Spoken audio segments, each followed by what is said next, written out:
Well, let's turn to this story now.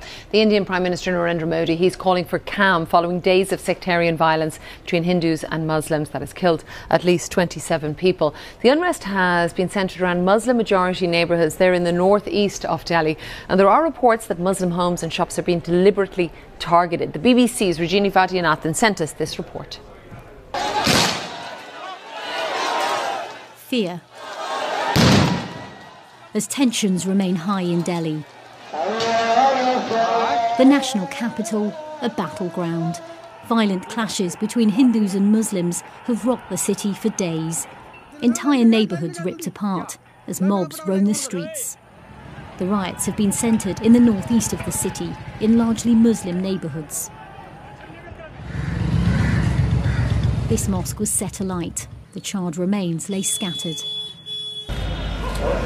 The death toll's rising. Both Muslims and Hindus casualties of these clashes. Thanks very much to Rajini. Well, there are some truly harrowing stories coming out of the violence. This is one. This is about an 85-year-old woman who was burnt to death in her home on Tuesday. Now remember, this all started over a controversial citizenship law that grants amnesty to non-Muslim immigrants from neighbouring countries, but not to Muslims. Mr Modi, whose Hindu Nationalist Party has been accused of fueling the violence, something it denies, has broken his 3-day silence on the issue. He has tweeted. Let's take a look. He says, "Peace and harmony are central to our ethos. I appeal to my sisters and brothers of Delhi to maintain peace and brotherhood at all times. It's important that there is calm and normalcy restored at the earliest." Amid criticism about the government's lack of response, officials have on Wednesday been making extra efforts to show that they're taking the issue seriously. Let's take a look here. This is India's National Security Advisor, who's been visiting the worst affected areas to try and reassure people. And here's what he had to say about how the situation is being handled. All the communities are cooperating. There is no need for fear. We have deployed enough security forces. The police is doing its job with complete diligence. Well, questions are being asked about why it has taken the police so long to begin restoring peace to the city.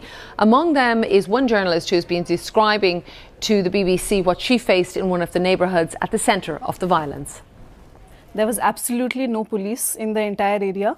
There were mobs at different places. There were multiple mobs holding lathis, sticks, and they were sporting a tikka, a saffron tikka on their heads. And, they were openly calling for an extermination of Muslims, and I went there as a journalist. And I was really, really scared because first of all, they were not receptive of journalists. And second of all, the thing was that I was a Muslim myself.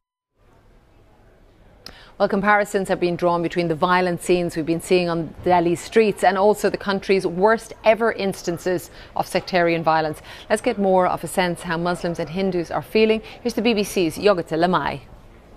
We've spoken to people from both communities. Muslims have told us they feel extremely scared. They accuse the police of abetting with the Hindus to beat them, vandalize their homes. What the Hindus have told us is that the Muslims were shooting at them and throwing stones at them. We've also been to a small hospital in the area where doctors said they couldn't cope, but even ambulances couldn't make it through from here to take patients who were grievously injured to bigger and better hospitals. And this area, even today, remains tense.